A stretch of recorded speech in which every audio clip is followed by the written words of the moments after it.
Good morning, students. Today we are going to start exercise 8.1, question number 6. So first of all, let's see what is given in the question number 6. The diagonal AC of the parallelogram ABCD bisects angle A.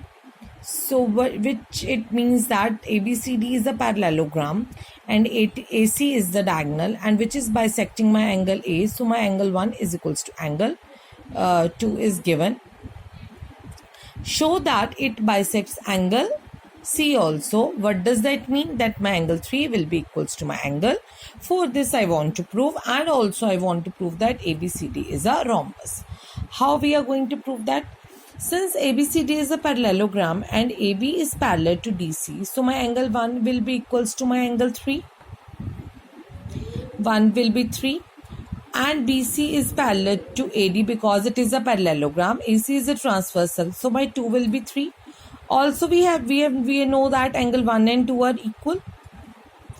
So from 1, 2 and 3, what we have got, my 1 and 2 are equal, so angle 3 and 4 also will be equal. So this I want to prove that, which implies that AC bisects angle C.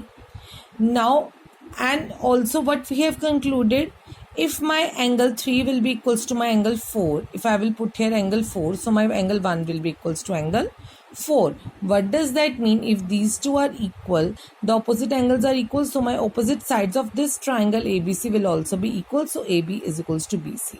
Since we know that AB is equals to DC and AB is equals to BC, so BC and DC are also equal. What does that mean? Since my BC is equals to AD also, so my AD will be equals to my DC. So what does it mean? That all four sides are equal and ABCD is a rhombus. So both the parts are proved.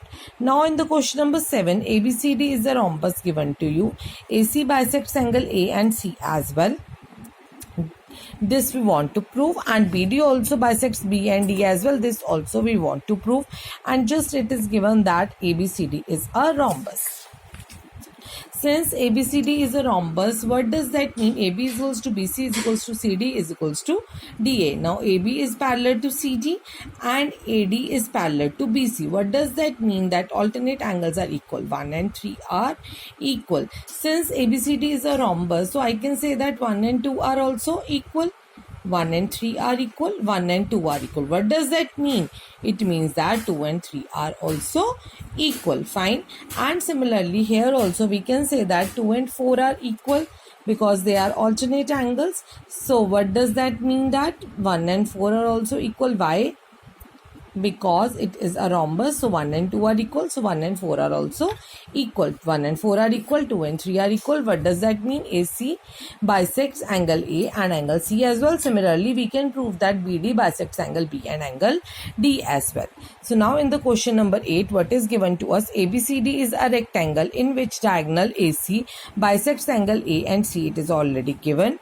And we want to prove that ABCD is a square and diagonal BD bisects angle B and angle D as well. Okay. So now since every rectangle is a parallelogram, therefore ABCD is a parallelogram. What does that mean? AB is parallel to CD. It means that angle 2 will be equals to angle 4. And what we can also conclude now. So what is given? 1 and 4 are equal, 2 and 3 are equal. So and we know that 2 and 4 are also equal. So from 2 and 3, from the second and third, we have concluded that angle 3 and angle 4 are equal because angle 2 is common in both. So angle 3 is equals to angle 4. What does that mean? Angle 3 is equals to angle 4. That AB is equals to BC. Similarly, we can prove that CD is equals to DA. Therefore, ABCD is a rectangle having adjacent sides equal. What does that mean? ABCD is a square. Since it was a rectangle, now we can say that ABCD is a square. And second part, we need to prove that diagonal BD bisects angle B and D as well.